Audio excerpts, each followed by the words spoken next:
Nous allons annoncer la bonne nouvelle à toute la création. La bonne nouvelle de Jésus-Christ. Christ est mort pour nos péchés selon les Écritures. Il a été enseveli en Corinthiens 15. Il est ressuscité le 3e jour. Et il s'est manifesté, il s'est montré à ses disciples et il est monté au ciel. Et quelle est la raison pour laquelle il a fait cela? Il a fait cela parce qu'il n'y a aucun autre nom par lequel nous pouvons être sauvés. Sinon le nom de Jésus. C'est la bonne nouvelle. La bonne nouvelle, c'est que le salut est venu jusqu'à vous. Nous avons fait un flyer la dernière fois. Et ce flyer annonçait justement le pardon. La bonne nouvelle, c'est que Dieu nous pardonne. Ce flyer-ci annonce son amour merveilleux. Regardez comment il est beau. Il annonce son amour merveilleux. Nous vous annonçons une bonne nouvelle. Dieu vous aime. Nous vous annonçons une bonne nouvelle. Dieu vous aime. Il vous aime par-dessus tout. Il connaît tous vos manquements, toutes vos erreurs, toutes vos pensées les plus inavouables, toutes vos actions et vos péchés les plus secrets. Mais il vous offre en continu son amour merveilleux. C'est pourquoi il est là pour que vous puissiez être pardonnés, recevoir la paix et la réconciliation avec lui.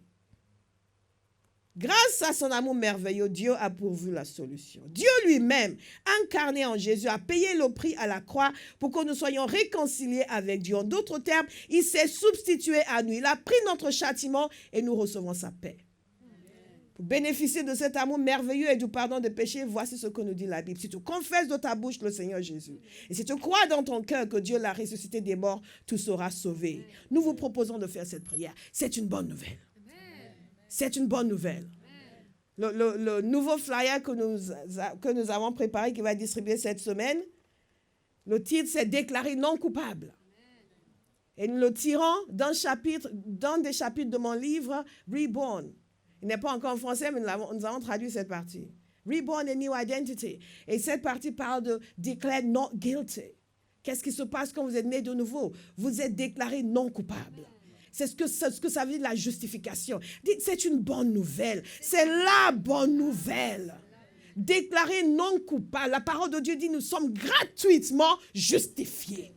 Gratuitement. Déclaré non coupable, alors que nous sommes coupables.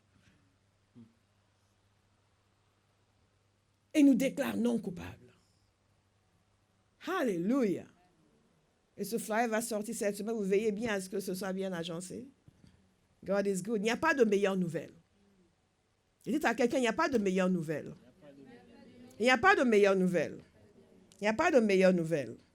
Il n'y a pas de meilleure nouvelle. Et à sa naissance, les anges l'ont déjà annoncé. On vous apporte une grande nouvelle, une bonne nouvelle d'une grande joie. Alléluia. Les anges l'ont annoncé. Les apôtres l'ont annoncé. Même Paul, qui ne l'avait pas connu de sa vie, de son vivant, l'a annoncé. Et nous aussi, nous allons l'annoncer. J'ai dit, nous allons l'annoncer. Nous allons l'annoncer. Nous allons l'annoncer. Nous allons l'annoncer. Moi, je voudrais voir un enthousiasme supérieur à celui que vous manifestez quand on dit Dieu va vous bénir. Vous voyez? Vous êtes calme, hein, parce que vous savez ce que je suis en train de faire. Dieu va vous bénir. Amen. La plus grande bénédiction, c'est de faire la volonté de Dieu. Amen. C'est la plus grande bénédiction. La plus grande bénédiction, c'est de toucher une âme pour Jésus. Amen. C'est la plus grande bénédiction. Quelqu'un que vous gagnez à Christ, vous avez un allié dans le royaume.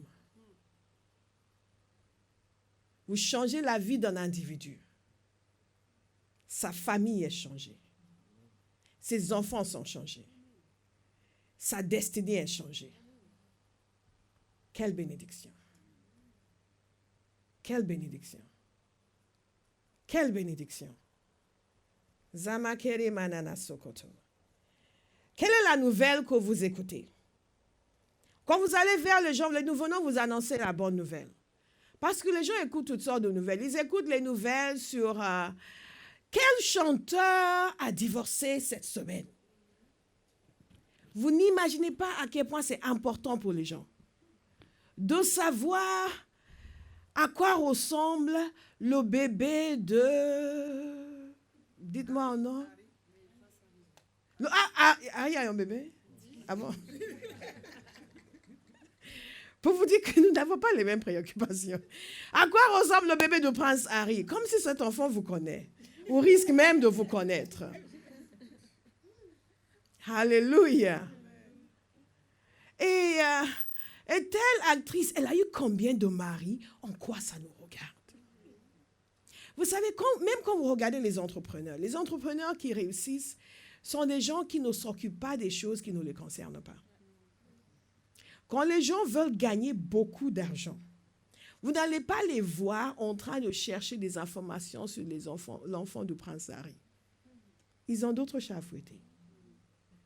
Quelqu'un qui lance une entreprise et qui veut devenir milliardaire, vous n'allez absolument pas le trouver en train de regarder pour dire « Brittany a encore divorcé? Ah, elle n'est pas sérieuse cette fille. Ah, mais j'aime sa musique. Ah. » Est-ce que vous me suivez? Pourquoi les chrétiens font ce genre de choses? Parce que nous n'avons pas d'ambition et nous n'avons pas de vision. Et vous suivez toutes sortes de talk shows, vous suivez toutes sortes de personnes dont les pensées sont les plus perverses et vous les écoutez parler, vous passez des heures. Dites à ton voisin, si tu fais ça, reprends-toi.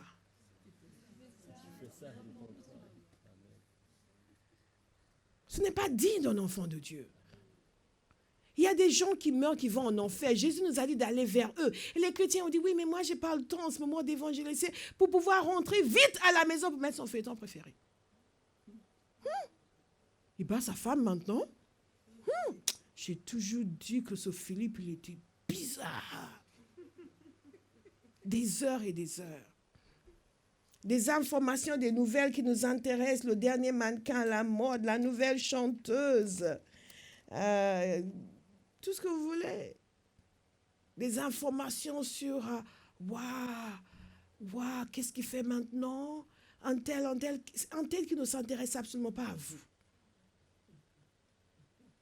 Et les gens dans le monde sont pris dans ces informations, dans ces nouvelles, et se croient importants et intéressants parce qu'ils peuvent vous dire à quel moment, comment il s'appelle encore ce couple, Angelina Jolie et son ex, à quel moment ils ont divorcé et pourquoi est-ce qu'il l'a trompé. Mais j'ai lu quelque chose là-dessus. Petitesse d'esprit. Petitesse d'esprit. Petitesse d'esprit. Nous sommes nés de Dieu, rachetés, élevés au rang de changeurs de génération. Et nous sommes occupés à suivre les affaires les plus minables des gens les moins importants sur la terre. Si la parole de Dieu nous dit que Jean-Baptiste était le plus grand des prophètes, mais que le plus petit dans le royaume de Dieu est plus grand que lui, et que vous maintenant, que Jésus élève à ce niveau-là, vous vous rabaissez au point de vous intéresser à des petites histoires de ménage des individus qui vivent les vies les plus perverses. Que quelqu'un dise c'est fini. C'est fini. Nous avons des choses sérieuses à faire. Nous avons des choses importantes à faire. Nous avons des choses sérieuses à faire. Nous avons des choses importantes à faire. Alléluia. En regardant vos visages, je sais que je suis en train de cibler juste. Mais c'est bien. Parce que quelque chose doit changer. Quelque chose doit changer. Et parfois, les gens passent leur temps à lire toutes sortes de choses. Quand j'étais petite, il était coutume de lire plusieurs journaux. Mon père avait toujours 3, 4, 5 journaux. Vous ne pouvez pas lire un seul journal, vous lisez plusieurs journaux. Et on pensait qu'on recevait des informations diverses et variées. Mais en fait, au bout d'un moment, en grandissant, j'ai compris que quand vous regardez dans chaque pays, vous avez quelques individus qui détiennent tous les journaux. Vous êtes étonnés, vous n'imaginez même pas que tel journal, tel magazine, je ne vais pas citer des noms pour que les gens ne nous accusent pas d'hostilité à leur égard, telle revue qui n'a rien à voir avec tel magazine sont détenus par la même maison. Et racontent la politique de la maison. Vous me suivez? C'est comme cela qu'ils arrivent à changer la mentalité d'une nation. qu'ils arrivent à amener les gens à accepter des choses qu'ils n'acceptaient pas avant. Vous pensez que vous obtenez des informations de différentes sources, mais ce sont les mêmes individus qui sont derrière tous ces organes de presse et qui communiquent le même message de façon différente. Et les chrétiens, au lieu de lire leur Bible, passent leur temps à lire telle chose. Et disent, oui, mais moi, je l'ai lu dans Cuisine d'aujourd'hui. Ah non, moi, je l'ai lu dans L'Entrepreneur d'hier. Et c'est la même chose. C'est la même maison. C'est la même voix. C'est le même message. Ils ont un agenda. Est-ce que nous avons le nôtre? Ils ont un plan. Est-ce que nous avons le nôtre? Est-ce que nous avons le nôtre? Vous savez, parfois, je parle avec des gens. Au bout d'un moment, ils me disent, mais tu essaies de m'évangéliser? Je dis, mais évidemment, j'essaie de t'évangéliser. Qu'est-ce que tu croyais? J'ai un plan. J'ai un plan. Quand je suis en train de te parler et que je commence en disant, waouh, ça, on commence avec l'histoire, j'ai un plan. J'ai un plan. Je suis en train de chercher le moyen de bifurquer, d'amener cela sur le terrain de l'évangile. Ah non, mais tu essaies de m'évangéliser. Mais évidemment, j'essaie de t'évangéliser. La prochaine fois que quelqu'un vous dit ça, dis, mais bien entendu, qu'est-ce que tu crois? C'est ma mission sur terre. J'essaie de t'évangéliser. Sérieusement, je vais essayer encore. Une fois, j'étais dans un avion. C'était très sympa. Et j'étais assise à côté d'un homme d'affaires. Tu vois, c'est ce jeune homme d'affaires très propre sur eux-mêmes et très bien. Et vous savez, quand vous êtes, il n'y avait que 2 places et très espacées. Donc, je ne voyais pas nécessairement ce qu'il était en train de lire. Moi, je lisais mon livre. Et lui, au bout d'un moment, il a commencé à me parler. Je prie toujours que les gens me parlent. S'ils ne me parlent pas, je leur parle. Mais j'aime qu'ils me parlent parce que ça me permet de tout dire. C'est eux qui m'ont parlé. Et à un moment donné, il a commencé à me parler. Et donc, je lui ai répondu. Et dès que j'ai commencé à lui parler, je savais où je voulais aller. En fait, dès que je me suis assise, je savais où je voulais aller. Ce qui est sympathique en voyageant en classe affaires, c'est qu'il n'y a que 2 sièges. Donc, il n'y a pas quelqu'un là qui va être dérangé par votre discussion ou quelqu'un là qui va vouloir sortir pendant que vous parlez à quelqu'un. Vous me suivez? Donc, on ne pouvait pas faire ce long voyage sans que je lui parle de Jésus. Donc, j'ai commencé à lui parler. Et le Seigneur a amené les choses de telle manière que quand on a parlé de l'évangile avant qu'il ne sache de quoi on parlait. Et au bout d'un moment, il m'a dit, « Waouh, vous êtes forte. » J'ai dit quoi? J'ai dit, mais je ne sais pas comment vous m'avez amené à parler de ces choses. Parce que moi, normalement, quand les gens commencent à me parler de Dieu, j'ai dit, merci Saint-Esprit. C'est ça. Le monde a un plan. Nous devons avoir un plan. Tout ce que vous lisez, il y a un plan derrière. Rien n'est innocent. Ils ont un plan pour nous amener à croire quelque chose, à penser quelque chose, à fonctionner d'une certaine manière. Nous devons avoir un plan dans tout ce que nous faisons pour amener les gens à croire en Christ. Là où vous travaillez, vous devez avoir un plan. Quelqu'un commence à vous parler, vous avez déjà un plan. On vous demande, ça a été ton week-end, c'était bien. Non, si vous avez un plan, c'était vraiment merveilleux. Le culte était extraordinaire. Ça, c'est quelqu'un qui a un plan. Parce qu'il vous a demandé comment allait être votre week-end. Ne dites pas juste c'était très bien, c'était extraordinaire, le culte était magnifique. Et le temps de prière, le samedi, waouh, super. Hein? Prière, culte, c'est bon, la porte est ouverte. Il vous a demandé comment était votre week-end. Quand vous avez un plan, vous avez toujours un moyen de parler de Jésus. Nous devons avoir un plan. Nous devons avoir un plan. Et là, je dois accélérer. Mais quand nous avons un plan, on ne peut pas nous faire taire. C'est ce qui s'était passé avec les disciples. On ne pouvait pas les faire taire. On leur a dit, mais vous arrêtez de parler maintenant. Ils ont dit, non. On ne peut que dire les choses que nous avons vues et entendues. Je prie que nous soyons tellement saisis par la révélation de la croix, que l'on devienne comme eux. On ne peut que dire que les choses que nous avons entendues et vues et entendues. On ne peut qu'en parler. Je venais hier, il y a un homme qui faisait des clins d'œil. Mais il en faisait beaucoup. Donc, je le regardais. J'avoue, il faisait des clins d'œil, il faisait beaucoup. Donc, je me suis dit, vous me faites des clins d'œil. Vous me faites des clins d'œil. Et il s'est arrêté brusquement. Je vous saluais. Ah, c'est comme ça que vous saluez en faisant des clins d'œil? Oui, aux Antilles, vous êtes Antillais. Donc, aux Antilles, vous saluez les gens en faisant des clins d'œil. Il m'a dit, oui, vous n'êtes pas Antillais. Je ne suis pas Antillais. Ah, je pensais que vous étiez Antillais. Non, pas du tout. Par contre, je suis pasteur, je vais vous inviter à l'église. Et il a commencé à me dire, oui, il va à telle chapelle, il va à tel endroit, il va à Chardin. Si vous êtes à Paris, venez ici. Le cinéma est à côté, venez. Ah non, mais moi, je vais là-bas juste pour ce reste. C'est pas parce que je faisais des clins d'œil que... Non, vous m'avez fait des clins d'œil. On s'est arrêté. Maintenant, on discute et je vous invite à l'église. Vous me suivez? Ne partez pas fâchés parce que quelqu'un vous fait des clins d'œil. Mais il me prend pourquoi? Retournez, monsieur, vous me faites des clins d'œil. Bonjour, moi je voudrais vous parler de Jésus. Simple, quand vous avez un plan, est-ce que vous avez un plan? Est-ce que vous avez un plan? Ne soyez pas étonnés de le voir ici, ce monsieur qui me faisait des clins d'œil. Parce que il a voulu tout de suite se défendre de manque de foi, mais qu'importe. Où est le problème? Il m'a fait des clins d'œil, je l'invite à l'église. Que nos yeux soient ouverts pour comprendre la vérité de cette grande nouvelle de victoire absolue. Que cela puisse remplir nos cœurs, façonner nos vies et susciter notre zèle. Susciter notre zèle. Nous ne pouvons plus nous taire. Donc il a dit, allez dans le monde entier et annoncer la bonne nouvelle. À qui? À qui? À qui? Il dit aux Parisiens. À qui? À toute la création. Toute la création. La création jeune, la création âgée, la création jeunesse éternelle comme moi, la création homme, la création femme, la création noire, la création blanche, la création maghrébine, la création camerounaise, bon, qui sont noirs aussi, enfin, on ne sait jamais. La création asiatique, enfin, à toute la création méditerranéenne, la création réunionnaise. Une fois, j'avais une amie de la Réunion, donc on parlait de couleur. Oui, mais on parlait, donc elle parlait d'une certaine manière. Je dis, mais non, mais toi, tu es blanc. Je dis, oh, tu sais, il y a blanc, il y a blanc. Je dis, ah bon?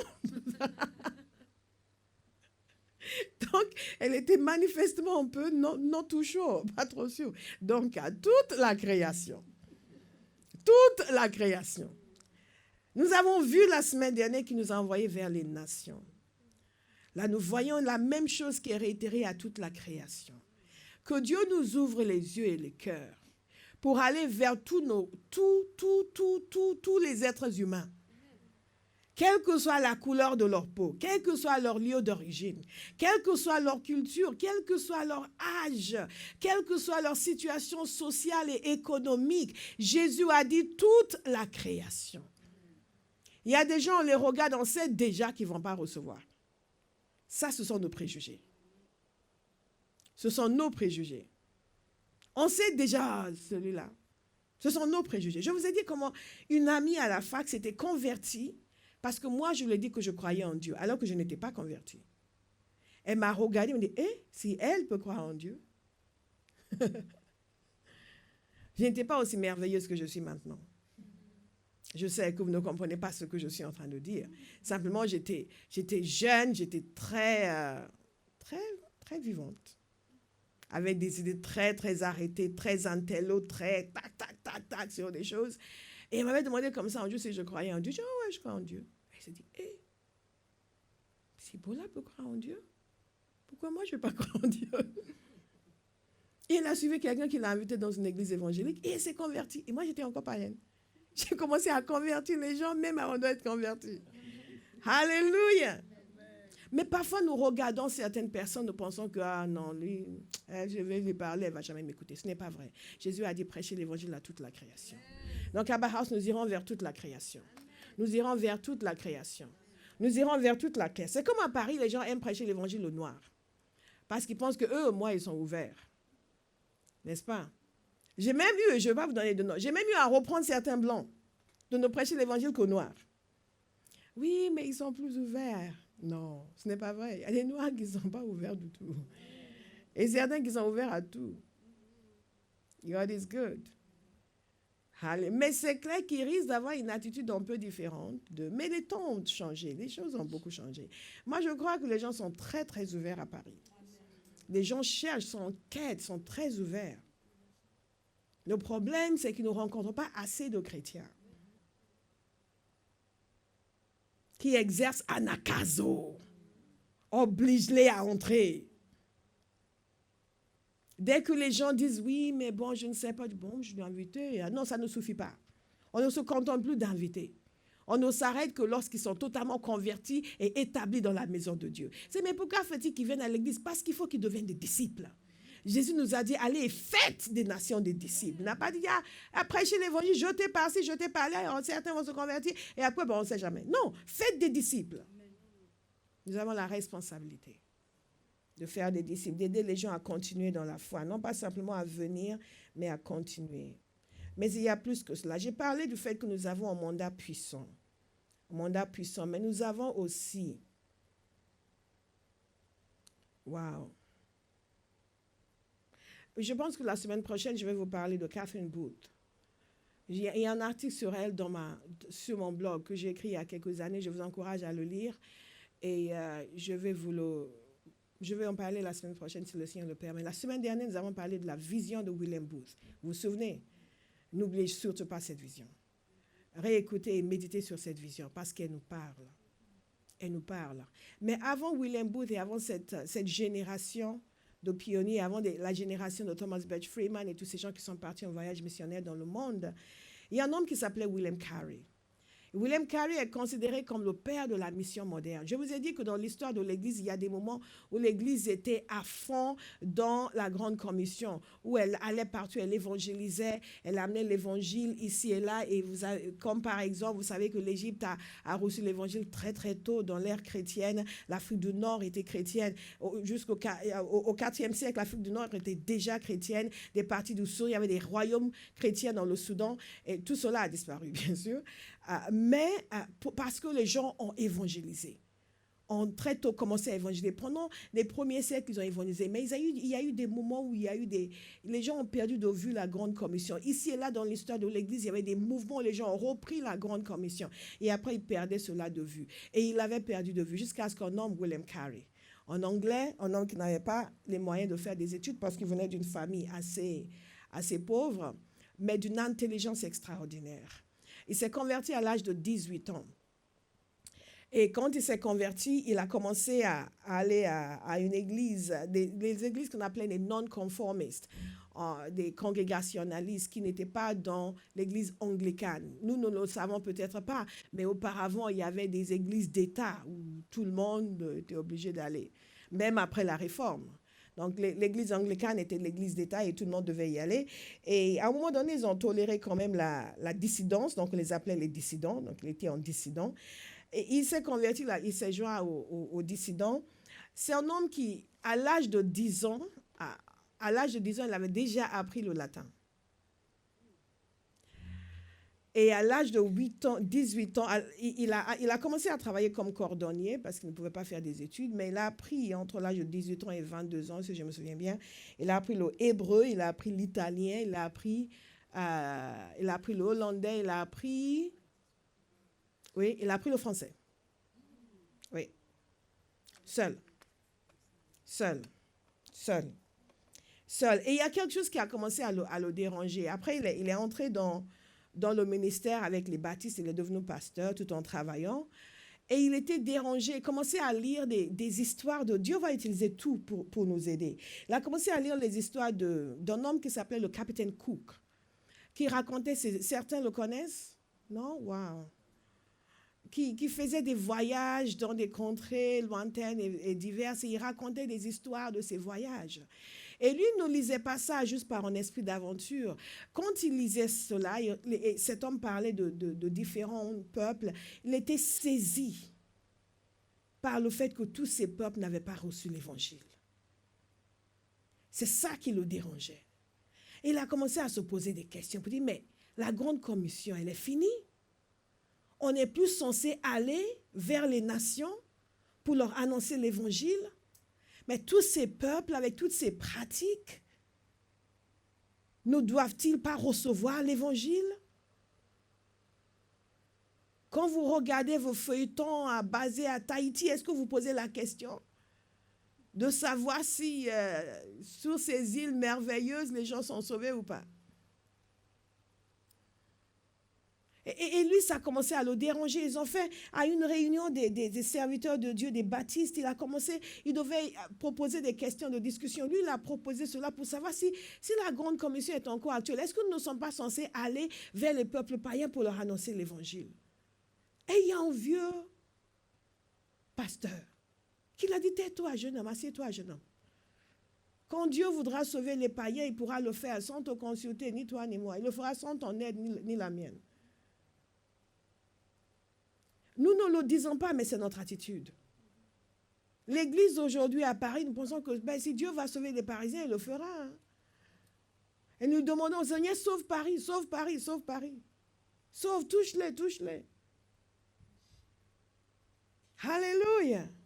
Et il lui a dit non, si Dieu veut le sauver, quand Dieu sera prêt à sauver les païens, il le fera sans ton aide ni la mienne. Et lui ne pouvait pas se contenter de ça. Il s'est assis, il a commencé à réfléchir, il a commencé à prier. Il dit non, non, non, nous sommes censés, la grande commission est encore d'actualité. Dites à quelqu'un, elle est encore d'actualité.